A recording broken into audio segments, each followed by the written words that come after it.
추석 명절 앞두고 아프면 어쩌나 걱정하는 국민들이 많으실 텐데 하루빨리 의료 붕괴 사태를 수습해야 한다라는 절박함을 느끼고 있습니다.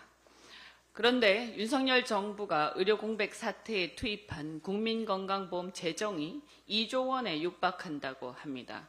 중증 응급환자 진료 공백 메울 비상진료체계 운영 지원, 그리고 경영난 중인 수련병원 급여 선지급, 추석 명절 비상응급 대응 주간 진찰료 추가 가산 등 응급실 지원을 위한 비용들입니다. 사고는 대통령이 치고 수습은 국민들이 보험료로 메꿔야 할 판입니다.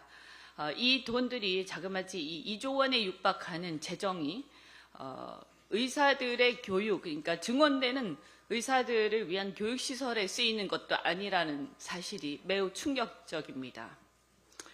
하루빨리 의료 붕괴 사태를 수습하는 것이 급선무라고 생각합니다. 어제 한동훈 대표가 우리 더불어민주당과 같은 입장을 밝혔습니다. 우리가 지금까지 요구해온 2025년 중원규모 재논의를 포함한 의제 제한 없는 논의, 그리고 합리적 추계를 통한 2026년 정원 결정, 대통령의 사과와 책임자 문책 등의 대다수 공감대를 이루고 있습니다.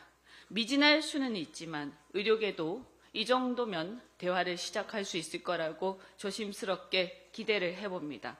그렇다면 이제 대통령과 정부가 양보해야 할 때입니다.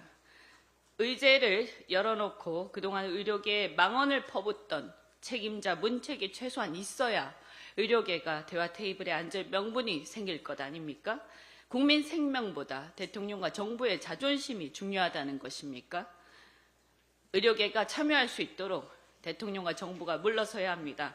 정작 가장 중요한 당사자인 의료계가 참여하지 않는 여야 의정 협의체가 다 무슨 소용이란 말입니까? 추석 앞둔 대국민 면피용에 불과합니다. 한동훈 대표도 이제 결단을 내리십시오. 아직도 상대방을 무시하고 일방적 주장만 반복하는 오기를 부리고 있는 대통령과 정부하고 어떻게 대화를 하겠습니까? 국회에서 공감대가 이루어지고 있는 만큼 여당 내 리더십을 발휘하시기 바랍니다. 대통령이 말이 안 통하면 여야 간 합의로 국회가 나서서 의료계를 설득해서 해결합시다. 마지막으로 의료계에 당부드립니다. 그동안 말씀하신 신뢰의 붕괴, 그리고 상처, 의료인들에 대한 몰이해 다 일리가 있다고 생각합니다.